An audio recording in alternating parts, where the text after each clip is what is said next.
नमस्कार, Byju's exam prep IAS Hindi platform पर आपका स्वागत है। दोस्तों, आज हम लोग 29 जून 2023 के दैनिक क्विज की चर्चा करेंगे, जो कि आगामी संघ लोक सेवा आयोग के 2024 के प्रारंभिक परीक्षा के दृष्टिकोण से लाभदायक सिद्ध होगा। और यह जो दैनिक क्विज है, यह विभिन्न समाचार पत्रों से, जैसे Indian Express, PIB, the Hindu, इन सभी समाचार पत्रों से यह प्रश्न लिए गए हैं। तो एक एक करके हम लोग डिस्कस करेंगे। तो यहाँ पर आज पहला क्वेश्चन जो है, ग्रीन हाइड्रोजन के संबंध में निम्नलिखित कथनों पर विचार करें। पहला है कथन, यह गैर नवीकरणीय ऊर्जा द्वारा उत्पन्न हाइड्रोजन है। पानी को हाइड्रोजन और ऑक्सीजन में विभाजित करके बिजली उत्पन्न की जाती है। तीसरा है, यह अत्यधिक ज्वलनशील गैस है। तो अब इन तीनों कथनों पर आप विचार करना है कि कितने सही कथन हैं, केवल एक, केवल दो, या सभी तीन, या कोई नहीं। आप इसका पहले उत्तर दें, तब तक हम लोग खबर को देख लेते हैं। तो यहाँ पर देख सकते हैं, ये पीआईबी में आई हुई खबर है। Union power minister Shri R K. Singh lays foundation stone for new interdisciplinary centre for energy research building at IISc Bengaluru. तो कहाँ है IISc? बेंगलुरु में है। तो यहाँ पर ग्रीन हाइड्रोजन से संबंधित, तो ग्रीन हाइड्रोजन क्या है? ग्रीन हाइड्रोजन में भारत ग्लोबल हब बनने जा रहा है। ये ध्यान रखेंगे, ग्लोबल हब बनने जा रहा है भारत। बहुत तेजी से ग्रीन हाइड्रोजन के उत्पादन में महत्वपूर्ण भूमिका। देखिए, कई प्रकार के हाइड्रोजन, जैसे ग्रे हाइड्रोजन है, ब्राउन हाइड्रोजन है, ग्रीन हाइड्रोजन। तो ग्रीन हाइड्रोजन यह नवीकरणीय ऊर्जा का स्रोत है। ध्यान रखेंगे, गैर नवीकरणीय ऊर्जा का स्रोत नहीं है, यह रिन्यूएबल एनर्जी। तो बिजली उत्पन्न करने के लिए नवीकरणीय ऊर्जा स्रोतों का उपयोग किया जाता है, जिसका उपयोग पानी को हाइड्रोजन और ऑक्सीजन में विभाजित करने के लिए। तो इसीलिए यह स्वच्छ ऊर्जा के रूप में यह कहा जा रहा है, और भारत इसका बहुत तेजी से यह हब के रूप में, ग्लोबल हब के रूप में यह डेवलप हो रहा है। तो इस प्रक्रिया के परिणाम स्वरूप क्या होता है कि एक स्वच्छ ऊर्जा जो कि हमारे पर्यावरण के लिए अनुकूलित होगी, तो उत्सर्जन मुक्त, यानी इसमें कार्बन उत्सर्जन कम होगा, उत्सर्जन मुक्त ईंधन प्राप्त होता है, जिसमें जीवाश्म ईंधन को प्रतिस्थापित करने, यानी जो सरकार का सपना है 2070 तक नेट शून्य उत्सर्जन प्राप्त करने का, उसमें यह ग्रीन हाइड्रोजन भी महत्वपूर्ण योगदान देगा। तो हरित हाइड्रोजन के उत्पादन की एक अन्य विधि भी है। इसमें हाइड्रोजन का उत्पादन करने के लिए बायोमास का गैसीकरण भी शामिल है। तो ध्यान रखेंगे, तो यह दोनों उत्पादन विधियां स्वच्छ और टिकाऊ हैं।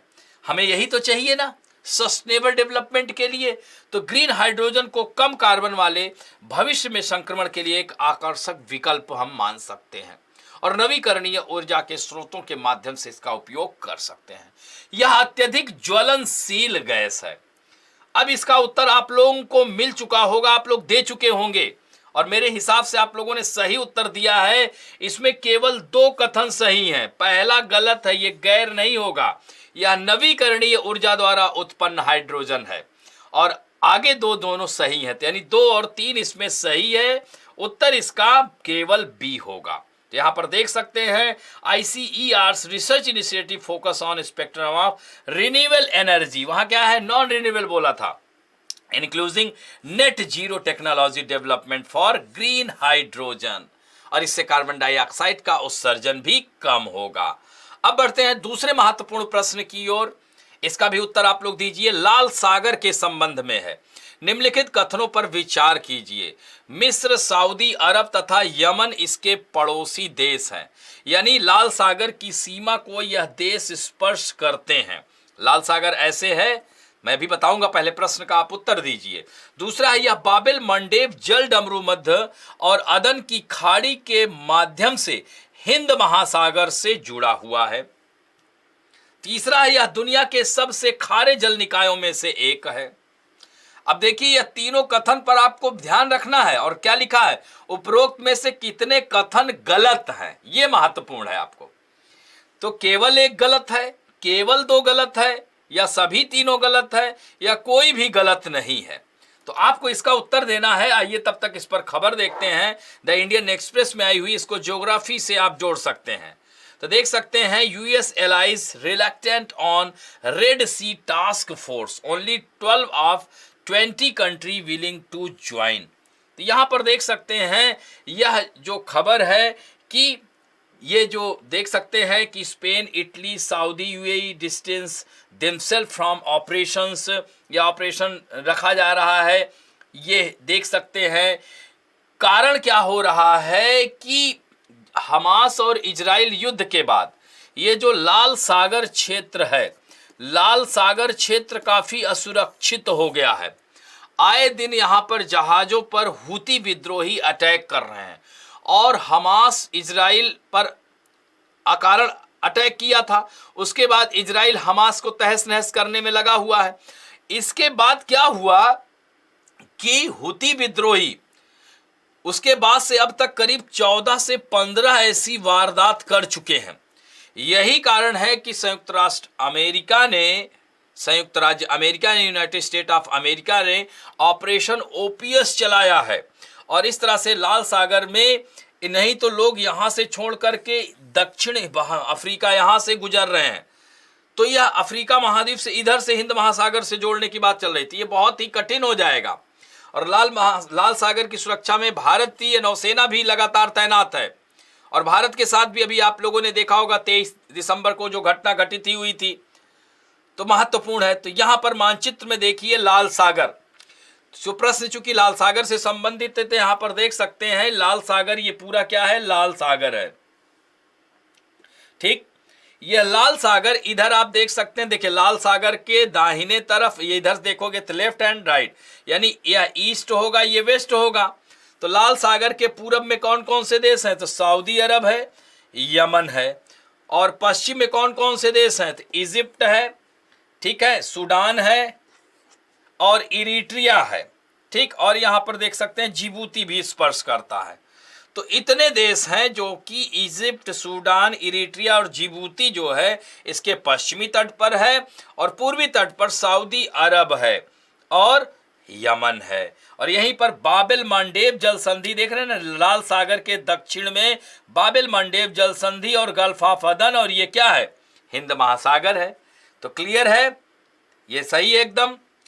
फिर लाल सागर मैंने बताया कि मिस्र को भी स्पर्श कर रहा है, यमन को भी स्पर्श कर रहा है, उसमें दिया है ना, सऊदी अरब को भी स्पर्श कर रहा है, तो वो भी कथन सही है। यह खारे जल का है। यहां पर देख सकते हैं कि तीव्र वाष्पीकरण और न्यूनतम वर्षा के कारण अपनी उच्च लवणता के लिए जाना जाता है, क्योंकि यहां पर कोई नदी या धारा नहीं है, इसलिए यह काफी यहां लवणता अधिक होती है। और उत्तरी सीमा में इसके देखोगे तो यह सिनाई पेनिनसुला है, ये स्वेज कैनाल से जुड़ा हुआ है, गल्फ ऑफ अकाबा इसके उत्तर में है, देख सकते हैं। तो अब आपको इसका उत्तर मिल गया होगा। यानी इसमें कितने कथन गलत है, कोई भी कथन गलत नहीं है, चूंकि ये तीनों सही हैं। मिस्र, सऊदी अरब, यमन इसके तट पर स्थित हैं। और बाबेल मंडेब जल संधि जिसे आंसुओं का द्वार कहा जाता है, तो ये भी सही है। और तीसरा है, ये खारे जल निकायों में से एक है। अब बढ़ते हैं तीसरे महत्वपूर्ण प्रश्न की ओर, पेगासस के संबंध में। निम्नलिखित कथनों पर विचार करें। एसक्यूएल इंजेक्शन हमले की तरह इस प्रकार के हमले में किसी वेबसाइट में हानिकारक कोड इंजेक्ट करना शामिल होता है। दूसरा, यह विजिटर के साथ साथ वेबसाइट को भी टारगेट करता है। तो इन दोनों कथनों पर विचार करें, तब तक हम लोग खबर देख लेते हैं। इंडियन एक्सप्रेस पे आई हुई खबर है। तो एमनेस्टी इंटरनेशनल का कहना है कि भारत के 2 जर्नलिस्ट के ऊपर, द वायर के हैं, उनके ऊपर पेगासस स्पाईवेयर यानी जासूसी उनकी की जा रही है। तो यह दुर्भाग्यपूर्ण जो पेगासस है, क्या ये सॉफ्टवेयर है? 2010 में इसे इजरायली फर्म एनोसो ने बनाया था। तो यह कहा जा रहा है कि इसका दुरुपयोग किया जा रहा है, और इस पर लगातार विपक्ष ने भी इसका विरोध किया है, सुप्रीम कोर्ट तक यह मामला गया है। तो यह दुर्भावनापूर्ण जो सॉफ्टवेयर है, यह मेलवेयर की श्रेणी में आता है, इसे स्पाईवेयर भी कहते हैं। इसका उद्देश्य यही है कि उपयोगकर्ताओं की जागरूकता के बिना डिवाइसों से गुप्त रूप से घुसपैठ करना। यानी आपके यह वेबसाइट नहीं, जैसे अब आपको उत्तर मिल गया होगा, यहां पर क्या हो रहा है कि यह डिवाइस, यानी आपका जैसे एप्पल का फोन है तो उस डिवाइस में घुसपैठ करेगा और आपकी व्यक्तिगत जानकारी एकत्र करेगा, आपके वीडियोस लीक कर देगा, आपकी व्यक्तिगत डेटा को लीक कर देगा, जिसके बाद स्पाईवेयर का उपयोग करने वाला व्यक्ति या इकाई एक प्रेषित किया गया जाता है। तो इसमें यह है व्यवस्था। जबकि यहां पर प्रश्न क्या है, एसक्यूएल इंजेक्शन की तरह है। इस प्रकार के हमले में किसी वेबसाइट में हानिकारक कोड तो वेबसाइट में नहीं, वह उनके डिवाइस में ही वह अंदर इंटर कर जाता है, यह ध्यान रखेंगे। तो इस तरह से यह दोनों कथन गलत है। आप लोगों ने सही उत्तर दिया है, इसका उत्तर डी होगा। तो ध्यान रखेंगे, पेगासस पर फिर से चर्चा शुरू हो गई है। अब बढ़ते हैं चौथे प्रश्न की ओर। निम्नलिखित कथनों पर विचार करें। बीएसएफ, सीआरपीएफ और सीआईएसएफ केंद्रीय सशस्त्र पुलिस बल की श्रेणी में आते हैं। दूसरा कथन है, केंद्रीय औद्योगिक सुरक्षा बल के कर्मियों को औद्योगिक इकाई और सरकारी बुनियादी ढांचे की सुरक्षा का कर्तव्य सौंपा गया है। तीसरा है, केंद्रीय रिजर्व पुलिस बल को राज्यों और केंद्र शासित प्रदेशों दोनों में कानून और व्यवस्था बनाए रखने का कर्तव्य सौंपा गया है। तो उपरोक्त में से कितने कथन सही हैं? केवल एक, केवल दो, या तीनों, या कोई नहीं? तो इसका उत्तर आप लोग दीजिए। तब तक हम लोग खबर देख लेते हैं। यह इंडियन एक्सप्रेस में आई हुई खबर है। Nina Singh, first women to head CISF, केंद्रीय औद्योगिक सुरक्षा बल की पहली हेड हो गई हैं नीना सिंह, ठीक। और Anees Dayal new CRPF chief हुए हैं। तो यहां पर देख सकते हैं यह खबर है। तो यह जो है महत्वपूर्ण हो जाता है। और सीएपीएफ क्या है, सीआरपीएफ क्या है, सीआईएसएफ क्या है? तो देश में जो घटनाएं या आंतरिक समस्याएं, बाह्य खतरों से रक्षा के लिए रक्षा पंक्ति को मजबूत करने की आवश्यकता होती है। तो ऐसे में भारतीय सशस्त्र बल और केंद्रीय सशस्त्र पुलिस बल, जिसे सीएपीएफ कहते हैं, तो यह दीवार के रूप में कार्य करते हैं। इसी तरह से सीएपीएफ को राष्ट्र की आंतरिक सुरक्षा सौंपी गई है और यह अपने प्रशिक्षण केंद्र और सुसज्जित कर्मियों के माध्यम से संचालित होता है। इसी तरह से बीएसएफ, जिसे बॉर्डर सिक्योरिटी फोर्स कहा जाता है, सीआरपीएफ केंद्रीय रिजर्व पुलिस फोर्स कहा जाता है, सीआईएसएफ सेंट्रल इंडस्ट्रियल तो केंद्रीय औद्योगिक सुरक्षा बल सिक्योरिटी फोर्स कहा जाता है।